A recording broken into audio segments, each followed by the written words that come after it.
So instead of telling doctors how good vitamin E was for certain indications, we had to develop new and possibly dangerous drugs to treat the same condition. It's crazy. It used to be also that colleges, universities, and so forth also did a lot of research. Evidently, they're not doing that research, or they're only doing research that they will recover money from.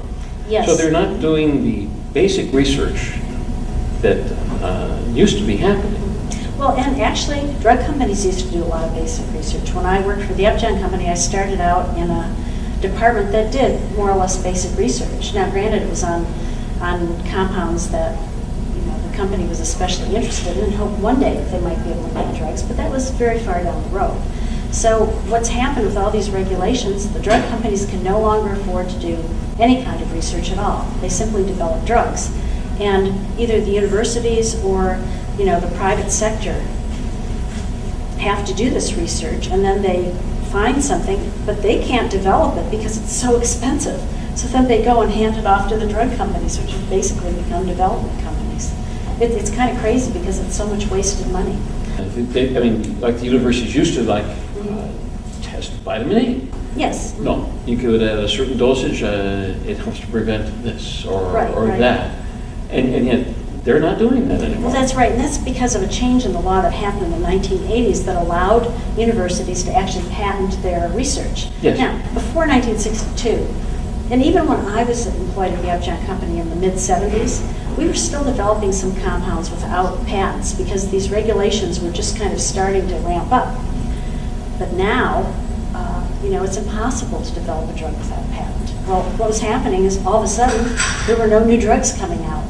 And one of the things they did is they extended the patent life for certain drugs by law, and they let universities patent things. So now all the university research is targeted to developing these patents so that they can sell them to the pharmaceutical firms, and that's why the basic research isn't happening. So the things that we could do that are preventive, that are low cost. Yes, low cost. That research isn't being done. That's correct. And therefore isn't being passed on to us so that we could benefit from that. That's right, and if anyone attempts to do that research in a university or private setting, because their funds are limited, the research doesn't meet usually the standards that the FDA has set, and so the FDA says, oh, we don't believe in this, it's bogus, whatever, because it doesn't meet our standards. Well, the standards are very high. So what happens is that discourages people from even trying to raise money to do these studies. It's a very tough situation. And most of this came about, and you were mentioning 1962, because I think that's when the thalidomide, yes. The thalidomide. Yes, I know, it's a tongue twister. Yeah, but of course you're in drug research and you've heard of that before. Yes. But that was what they had developed for women who were pregnant that they could take for morning sickness. Now, I know they have discovered, it does have uses with leprosy. That's correct. Well, actually, it wasn't developed for women with morning sickness. It was developed, most people don't know this, it was developed as a sleeping pill to replace barbiturates, which of course you take an overdose and you die. Yes. So it was a safer sleeping drug. And what happened is the drug company received reports from women who took their husband's prescription that, hey, this stuff works for morning sickness. And so they were enthused about selling it for that as well. But what ended up happening is, our state of the art wasn't very good then. We didn't know the fetus was quite so sensitive to something that the mother might not be. So these babies, mostly in Europe, were born, missing limbs, which is, of course, very tragic. Well, but what happened was that the FDA had not approved the drug for this country. That's right, because they thought there was a kidney problem, which actually wasn't the problem.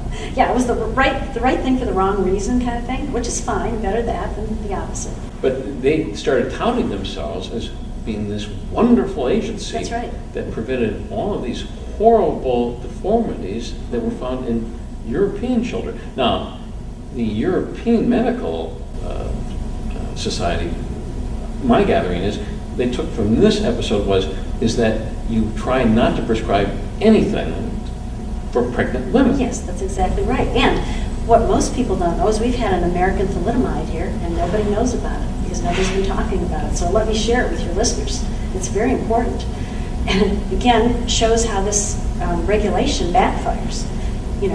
These 62 regulations were passed to prevent thalidomide.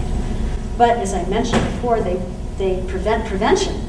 And we knew back in the 1980s, for example, that a B vitamin called folic acid would prevent spina bifida and other severe birth defects. And these are severe birth defects. Usually you have to institutionalize the children. At least the thalidomide children were normal, other than the fact they were missing a limb. So what happened was, when folic acid manufacturers realized this, they wanted to tell doctors about it. But the FDA told them if they told doctors about it, they'd shut them down because they hadn't gone through this rigorous regulatory process. And then the Center for Disease Control said, well, we're going to tell women about it then. So they started, another government agency, right, started telling women about it. And the FDA told the folic acid manufacturers, if you even talk about how the CDC is recommending this, we'll shut you down because you haven't gone through all these regulations. And of course they were just trying to be consistent, but you can see the craziness here.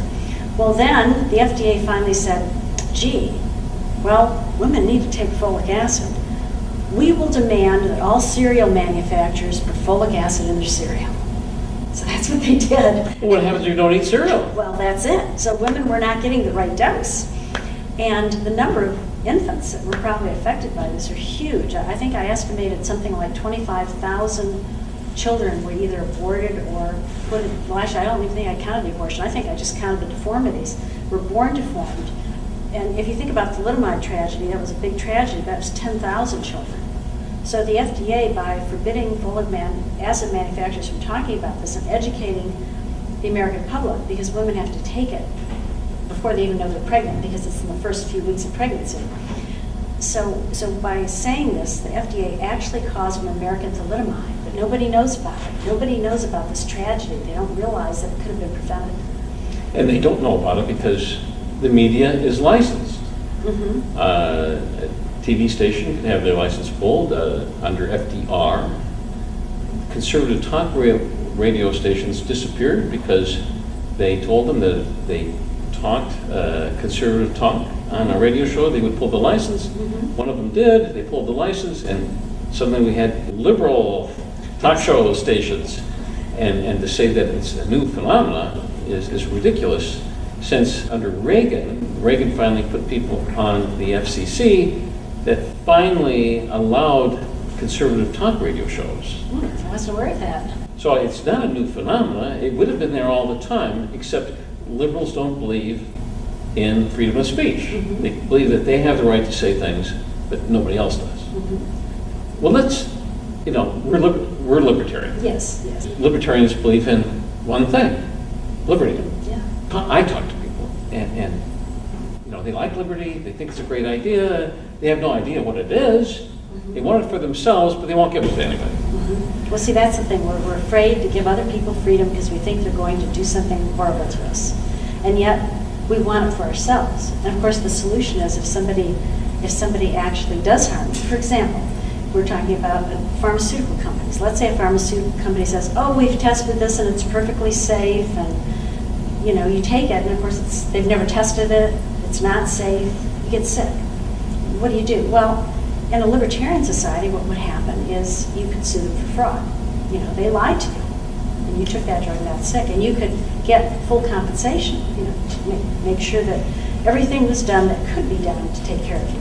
Well, that's so damaging to a company to have to do that they're going to avoid that situation if at all possible. In fact, in the years that preceded the FDA enforcement, companies were very careful to protect their brand name. They would advertise, our serums have never caused this type of a death, or something like that. I mean, they were very careful to protect their brand name and advertise their quality, because they knew if they had somebody that came forth and sued them and spread the word that their drugs were dangerous, that nobody would buy from them.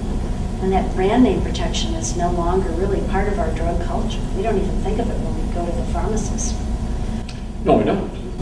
So there's ways that liberty protects us better than government. Because see what's happened now, we've asked government to protect us. If the FDA was truly to approve drugs that were only safe and effective, it would approve nothing.